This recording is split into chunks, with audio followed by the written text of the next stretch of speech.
This is the Barbados Today afternoon news for Monday, April 16. Thank you for joining us. I am Marie-Claire Williams. We begin with news that Education Minister Ronald Jones has branded as a wicked act the publication of salaries of former MPs by a local newspaper despite the dissolution of Parliament.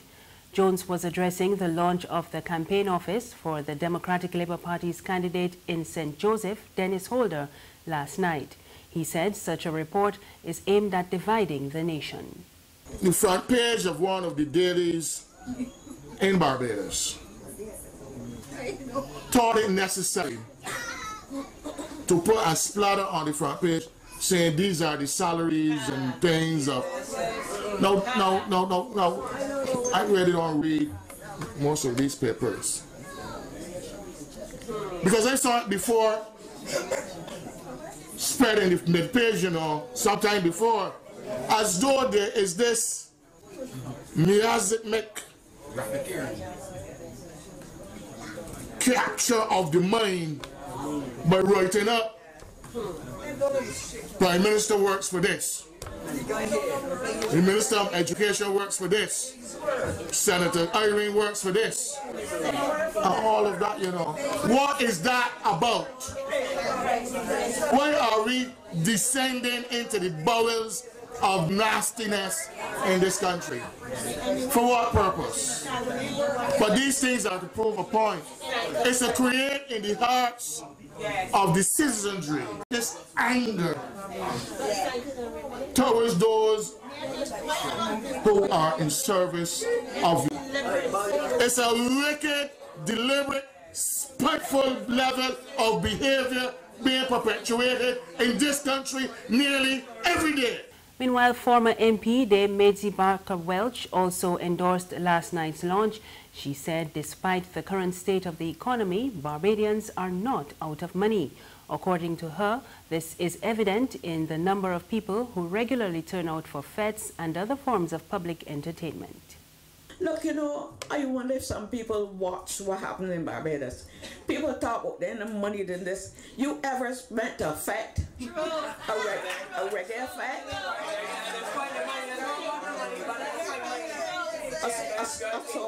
A soccer fete? And the buses pouring in, the people, how to get in there?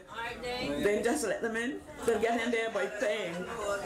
The women buying the hair and everything.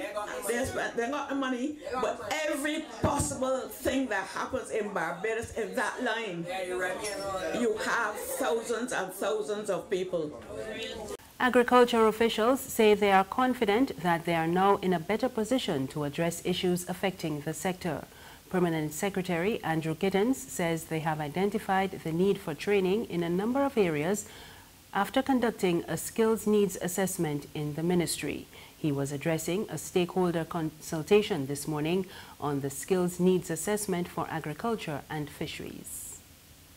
Given where we are economically as a nation, it is vital to ensure that this ministry has the right set of skills and people to carry out its mandate. These initiatives were pursued by the ministry not by chance, but were intentional in design and purpose to further nurture and spur the growth of the agricultural sector. On assuming my assignment as Minister responsible for agriculture, I would have pledged my commitment towards working with the farming community to get agriculture on a sound footing. I'm therefore pleased to say that the implementation of these initiatives are all part of the ministry's ongoing strategic thrust to reposition agriculture. It is my belief that these are all critical factors capable of advancing the sector and simultaneously alleviating some of the challenges.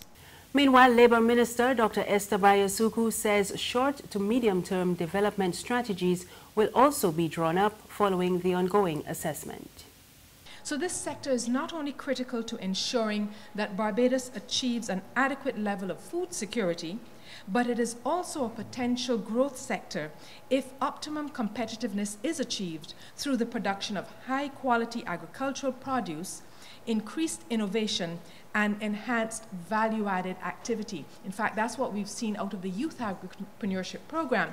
That is the value added to the agricultural sector that they have been pursuing as well. Not just the raw produce, but how they can make other products out of that and take them to market. The view is that a revitalized and strategically developed agricultural and fisheries sector operating to international standards can be a significant stimulus to the recovery of our economy. There's regional and international news after this short break.